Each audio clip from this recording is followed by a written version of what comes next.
Hello guys, welcome to this channel on Java Ninja. So guys, Spring Security का part 3 है। इसमें हम लोग देखेंगे स्प्रिंग सिक्योरिटी फ्लो। किसी भी यूजर को ऑथेंटिकेशन या ऑथराइजेशन प्रोसेस को करने में किन किन स्टेप्स को फॉलो किया जाता है, इस वीडियो लेक्चर में हम लोग देखने वाला है गाइस। इसके पहले वीडियो में हमने बताया था ऑथेंटिकेशन क्या होता है, ऑथराइजेशन क्या होता है। सपोज कीजिए कि किसी भी यूजर के पास वैलिड क्रेडेंशियल्स नहीं है, तो वो लॉगिन नहीं कर पाता है। और सपोज कीजिए कि अगर वो लॉगिन हो जाता है, सक्सेसफुली ऑथेंटिकेटेड होता है, तो वो किन किन रिसोर्सेज को एक्सेस कर पाएगा या नहीं कर पाएगा, ये डिपेंड करता है कि उसको क्या क्या रोल प्रोवाइड किया गया है, उसको किस किस चीज़ों को एक्सेस करने की अथॉरिटी दी गई है। तो ये सारा कुछ मैंने पिछले वाले वीडियो में बताया था गाइस। अगर आपने वो वीडियो नहीं देखा है तो उस वीडियो को देख कर आइए। तो चलिए गाइस, स्टार्ट करते हैं स्प्रिंग सिक्योरिटी फ्लो। तो इसमें सबसे पहला स्टेप होता है user request from the browser. आप एक यूजर हैं, आपके पास या तो लैपटॉप है या मोबाइल है या फिर आईपैड है। किसी भी डिवाइस से किसी भी रिसोर्सेज को एक्सेस करने के लिए सबसे पहले आप क्या करते हैं, किसी भी रिक्वेस्ट को आप ब्राउजर से हिट करते हैं या फिर किसी भी यूआरएल को आप ब्राउजर से हिट करते हैं, है ना। जैसे सपोज कीजिए कि आप क्रिकेट मैच के फैन हैं, तो आप क्रिकेट के स्कोर्स को देखने के लिए आप क्या करते हैं, www.crickbuzz.com को हिट करते हैं, है ना। तो इसमें सबसे पहला स्टेप यही है guys, user request from the browser. Second step है सिक्योरिटी फिल्टर चेन इंटरसेप्शन। जब रिक्वेस्ट ब्राउजर से आगे बढ़ती है तो स्प्रिंग सिक्योरिटी में सिक्योरिटी फिल्टर चेन्स होते हैं। सिक्योरिटी फिल्टर चेन कहना मतलब sequence of spring security filters. यहाँ पर हर एक फिल्टर का अपना अलग अलग रिस्पॉन्सिबिलिटी होता है गाइस। थर्ड स्टेप है initial filter in the security chain, like channel processing filter, security persistence filter. Fourth step है गाइस ऑथेंटिकेशन प्रोसेस। इस ऑथेंटिकेशन प्रोसेस को एग्जीक्यूट करने में जिन जिन फिल्टर्स का यूज हुआ है उनके बारे में हम लोग डिस्कस करेंगे। फिफ्थ स्टेप है सेटिंग द सिक्योरिटी कॉन्टेक्स्ट। इसमें अगर स्प्रिंग सिक्योरिटी कॉन्टेक्स्ट एग्जिस्ट करता है तो उसको सेट किया जाता है, और अगर नहीं करता है तो उसको क्रिएट किया जाता है। सिक्स्थ स्टेप है ऑथराइजेशन प्रोसेस। उसके बाद आता है session management, and after that security context pass to the controller. जब सीक्वेंस ऑफ फिल्टर से रिक्वेस्ट वैलिडेट हो जाता है, उसके बाद रिक्वेस्ट डिस्पैचर सर्वलेट के पास पहुंचता है, मतलब कंट्रोलर के पास पहुंचता है। इस स्प्रिंग सिक्योरिटी फ्लो में ये सारा कुछ हम लोग देखेंगे गाइस। तो one by one in steps को देखते हैं। तो पहला स्टेप था user request from the browser. तो इसमें मैंने आपको बताया कि सपोज आप एक क्रिकेट के फैन हैं, तो आप क्रिकेट का स्कोर देखना चाहते हैं। तो स्कोर देखने के लिए क्या कीजिएगा, किसी भी डिवाइस से आप ब्राउजर को हिट कीजिएगा, www.crickbuzz.com, है ना।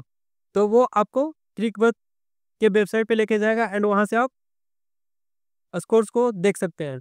तो इस पूरे स्प्रिंग सिक्योरिटी फ्लो में जो पहला स्टेप है वो यही है कि यूजर ब्राउजर से रिक्वेस्ट को हिट करता है। इसमें ये भी हो सकता है कि जो यूजर रिक्वेस्ट कर रहा है वो पब्लिक रिक्वेस्ट है या प्रोटेक्टेड रिक्वेस्ट है। पब्लिक रिक्वेस्ट कहने का मतलब क्या, उस रिसोर्स को एक्सेस करने के लिए किसी भी क्रेडेंशियल्स की रिक्वायरमेंट नहीं होती है। बट प्रोटेक्टेड रिसोर्स में उस रिसोर्स को एक्सेस करने के लिए कोई भी क्रेडेंशियल्स या फिर टोकन की जरूरत होती है। यहाँ पर देख सकते हैं कि जो यूजर ब्राउजर से रिक्वेस्ट करता है वो या तो पब्लिक रिक्वेस्ट होता है या फिर प्रोटेक्टेड रिक्वेस्ट होता है। सेकंड स्टेप है guys Spring security filter chain उस रिक्वेस्ट को इंटरसेप्ट करता है। यूजर ने ब्राउजर से रिक्वेस्ट को हिट किया, रिक्वेस्ट आगे फ्लो हुआ, वो रिक्वेस्ट फ्लो होने के बाद स्प्रिंग सिक्योरिटी फिल्टर चेन के पास पहुंच गया, ठीक है। अब स्प्रिंग सिक्योरिटी फिल्टर चेन में सीक्वेंस ऑफ फिल्टर्स होते हैं गाइस। इसमें हर एक फिल्टर का अपना रिस्पॉन्सिबिलिटी होता है। ये सभी फिल्टर्स या तो ऑथेंटिकेशन के लिए होते हैं या फिर ऑथराइजेशन के लिए होते हैं या फिर सेशन मैनेजमेंट के लिए होते हैं। सिक्योरिटी फिल्टर चेन में गाइस जो सबसे पहला फिल्टर होता है वो होता है channel processing filter. Channel processing filter का मेन काम ये होता है गाइस कि वो चेक करता है कि यूजर ने जो रिक्वेस्ट किया है वो रिक्वेस्ट सिक्योर रिक्वेस्ट है या फिर इनसिक्योर रिक्वेस्ट है। और ये फिल्टर यूआरएल के पैटर्न को चेक करके बताता है। हर रिक्वेस्ट के अगेंस्ट में कॉन्फ़िगरेशन फाइल में उसके रूल्स मेंशन किए जाते हैं गाइस। कॉन्फ़िगरेशन फाइल कैसा होता है ये मैं आगे के वीडियो में बताऊंगा गाइस। अगर कोई रिक्वेस्ट सिक्योर्ड है तो उसके लिए HTTPS रिक्वेस्ट चाहिए होता है, और अगर कोई रिक्वेस्ट इनसिक्योर्ड है, मतलब उसमें कोई सिक्योरिटी नहीं प्रोवाइड करनी है, तो उसके लिए एचटीटीपी रिक्वेस्ट चाहिए होता है। इसको मैं एक सिंपल एग्जांपल से बताना चाहूँगा। सपोज कीजिए कि एक गांव है, ठीक है। उस गांव में एक बैंक है। बैंक गांव के गरीब लोगों को लोन दे रही है। उसमें कंडीशन ये है कि बैंक के पास पहुंचने के लिए लोगों के पास दो रास्ते हैं, एक एचटीटीपीएस वाला रास्ता या फिर एक एचटीटीपी वाला रास्ता। एचटीटीपीएस रास्ता बिल्कुल एक सिक्योर रास्ता है गाइस। इसमें बहुत सारे कैमरे लगे हैं, बहुत सारे सिक्योरिटी गार्ड्स हैं जगह जगह पर। बट एचटीटीपी वाला जो रास्ता है वो बिल्कुल फ्री है, मतलब इसमें कोई सिक्योरिटी नहीं, कोई कैमरे नहीं, सब कुछ ओपन है, कोई कुछ भी कर सकता है। तो जैसे ही लोग दोनों रास्ते से जाते हैं, ठीक है, सपोज बहुत सारे लोग एचटीटीपी वाले रास्ते से गए, तो यहाँ पे एक सिक्योरिटी गार्ड है, वो यहाँ पे क्या है, सिक्योरिटी गार्ड है। यहाँ पर सिक्योरिटी गार्ड कहने का मतलब चैनल प्रोसेसिंग फिल्टर है, जो कि ये चेक कर रहा है कि आप किस रास्ते से हैं। अगर आप एचटीटीपी वाले रास्ते से आए हैं तो आपको ये बोलता है कि आपको इस रास्ते से नहीं आना है, आपको रीडायरेक्ट करता है एचटीटीपीएस वाले रास्ते से आने के लिए। और अगर आप एचटीटीपीएस वाले रास्ते से आते हैं तो आपको सीधे बैंक के अंदर जाने देता है। तो ठीक उसी तरीके से गाइस चैनल प्रोसेसिंग फिल्टर भी यही काम करता है कि अगर कोई रिक्वेस्ट कॉन्फ़िगर है एचटीटीपीएस के लिए, तो जब वो रिक्वेस्ट कर रहा है तो क्या वो एचटीटीपीएस के साथ आ रहा है, और अगर वो नहीं आ रहा है तो उस रिक्वेस्ट को रीडायरेक्ट करता है कि एचटीटीपीएस एक सिक्योर रिक्वेस्ट के साथ आओ। अगर कोई रिक्वेस्ट एचटीटीपी के साथ कॉन्फ़िगर्ड है कॉन्फ़िगरेशन फाइल में, तो ये चेक करता है कि क्या ये रिक्वेस्ट एचटीटीपी है, तो उस रिक्वेस्ट को आगे अलाउ करता है। चैनल प्रोसेसिंग फिल्टर का यही काम होता है। इसमें देख सकते हैं यहाँ पे मेथड है रिक्वायर्स सिक्योर और रिक्वायर्स इनसिक्योर। जब रिक्वायर्स सिक्योर है तो हमें चाहिए होगा कि रिक्वेस्ट एचटीटीपीएस के साथ आए, और अगर रिक्वायर्स इनसिक्योर है तो हमें चाहिए होगा कि रिक्वेस्ट एचटीटीपी के साथ आए। इस कोड पे इतना ज़्यादा ध्यान नहीं दीजिएगा कि ये कैसे हुआ, क्यों हुआ, ये सारे कुछ हम लोग आगे के वीडियो लेक्चर्स में देखेंगे। सेकंड फिल्टर है guys security context persistence filter. ये क्या करता है, ये एचटीटीपी सेशन में चेक करता है कि क्या सिक्योरिटी कॉन्टेक्स्ट का ऑब्जेक्ट उसमें है। अगर है तो वो सिक्योरिटी कॉन्टेक्स्ट होल्डर में उसको लोड कर देता है, और अगर वो नहीं है तो एक नया सिक्योरिटी कॉन्टेक्स्ट क्रिएट करता है। Basically security context authentication object को होल्ड करता है गाइस। ऑथेंटिकेशन और ऑथराइजेशन का जो भी डेटा होता है वो सिक्योरिटी कॉन्टेक्स्ट के अंदर रहता है गाइस। इस चीज़ को हम लोग और भी डिटेल में पढ़ेंगे। यहाँ पर एक एग्जांपल के तौर पे देख सकते हैं कि ये एक सिक्योरिटी कॉन्टेक्स्ट ऑब्जेक्ट है, उसमें एक ऑथेंटिकेशन डेटा होता है और ऑथराइजेशन डेटा होता है, ठीक है। अब सिक्योरिटी कॉन्टेक्स्ट को कंटेन कौन करता है, सिक्योरिटी कॉन्टेक्स्ट होल्डर होता है guys. Security context holder basically एक कंटेनर है जो कि एक सिक्योरिटी कॉन्टेक्स्ट को कंटेन करता है। इसमें आप लोग नीचे देख सकते हैं कि एक सिक्योरिटी कॉन्टेक्स्ट होल्डर है जो कि सिक्योरिटी कॉन्टेक्स्ट को कंटेन किया हुआ है। By default security context holder एक सिक्योरिटी कॉन्टेक्स्ट का ऑब्जेक्ट को होल्ड करता है पर थ्रेड, है ना। तो जैसा कि आपको पता है कि प्रोसेस होने से पहले एचटीटीपी सेशन में चेक करता है कि क्या सिक्योरिटी कॉन्टेक्स्ट है। अगर है तो वो सिक्योरिटी कॉन्टेक्स्ट होल्डर में लोड कर देता है, और अगर नहीं है तो एक नया सिक्योरिटी कॉन्टेक्स्ट क्रिएट करता है। और जब ऑथेंटिकेशन प्रोसेस हो जाता है गाइस, तो उसके बाद सिक्योरिटी कॉन्टेक्स्ट को उस सेशन में फिर से सेव कर दिया जाता है। तो इस तरीके से सिक्योरिटी कॉन्टेक्स्ट परसिस्टेंस फिल्टर काम करता है। थर्ड स्टेप में गाइस हम लोग देखेंगे user name password authentication filter. ये बेसिकली ऑथेंटिकेशन प्रोसेस में यूज होता है गाइस। कोई भी रिक्वेस्ट आता है तो उस रिक्वेस्ट से ये यूजर नेम पासवर्ड को एक्सट्रैक्ट करता है।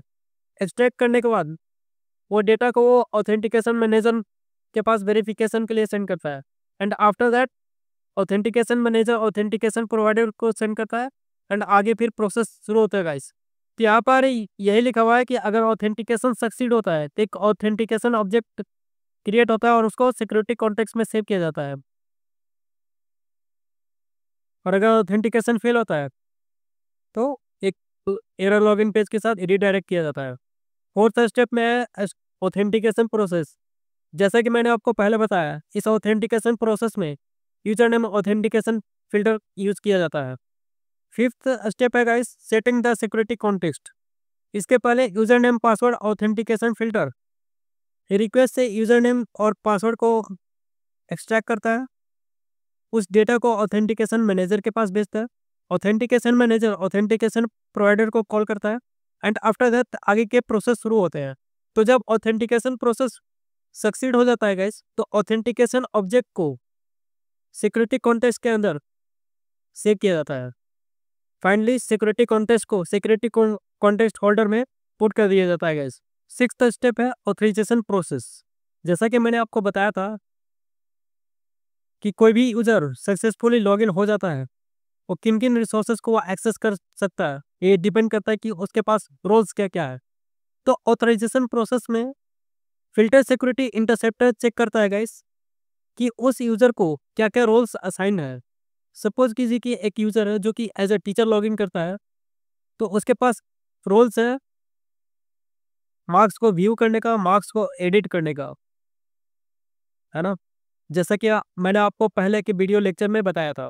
और अगर एक user as a student login करता है, तो क्या वो मार्क्स को एडिट कर सकता है? नहीं कर सकता है ना। तो ऑथराइजेशन प्रोसेस में फिल्टर सिक्योरिटी इंटरसेप्टर यही चेक करता है कि जो यूजर लॉगिन है उस रिसोर्स को एक्सेस करने के लिए रूल्स है कि नहीं है। सेवेंथ स्टेप है guys session management filter. Session management filter guys basically कोई भी सेशन है उसको मैनेज करता है ना। जब भी कोई यूजर लॉगिन करता है तो स्प्रिंग सिक्योरिटी एक सेशन को क्रिएट करता है। इस सेशन को क्रिएट करने से पहले जो उसके पास ऑलरेडी क्रिएटेड सेशन थे, वो पहले वाले सेशन को इनवैलिडेट करता है। जैसे कि सपोज कीजिए कि पहले सेशन आईडी था ABC123। अब जब लॉगिन हुआ तो स्प्रिंग सिक्योरिटी उस सेशन को इनवैलिडेट कर दिया। लॉगिन के बाद सेशन आईडी जो जनरेट हुआ XYZ789।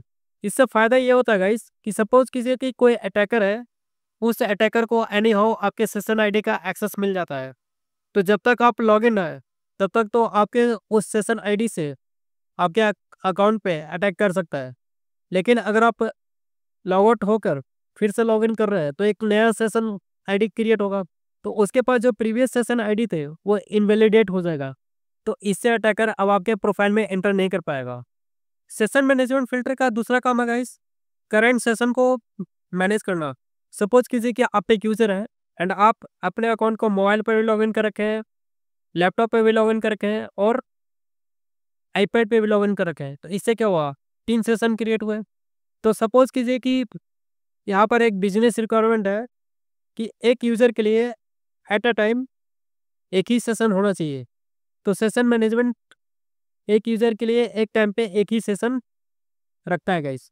तो यहाँ पर यही बताया गया है you can restrict a single user from login in from multiple browser devices at the same time.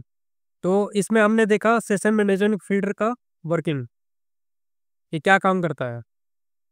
Last step है गाइस कंट्रोलर एग्जीक्यूशन। जब स्प्रिंग सिक्योरिटी के सारे filters one by one execute हो जाते हैं, मीन्स रिक्वेस्ट को सारे filters one by one process कर लेते हैं एंड रिक्वेस्ट वैलिडेट हो जाता है, तो उसके बाद रिक्वेस्ट गाइस डिस्पैचर सर्वलेट के पास पहुंचता है। तो यहाँ पर फाइनली गाइस रिक्वेस्ट ब्राउजर से कंट्रोलर तक आ जाता है गाइस। तो इस तरीके से इस वीडियो में हमने देखा कि रिक्वेस्ट ब्राउजर से लेकर कंट्रोलर तक कैसे पहुंचता है, किन किन स्टेप्स को फॉलो करता है, किन किन सिक्योरिटी फिल्टर चेन के फिल्टर्स से इंटरेक्ट करता है, ये सारा कुछ हमने इस वीडियो में देखा गाइस। तो चलिए गाइस मिलते हैं नेक्स्ट वीडियो में। नेक्स्ट वीडियो में और भी टॉपिक्स को कवर करेंगे। तो गाइस अगर ये वीडियो अच्छा लगे तो लाइक कीजिए, कमेंट कीजिए एंड सब्सक्राइब कीजिए। Thank you.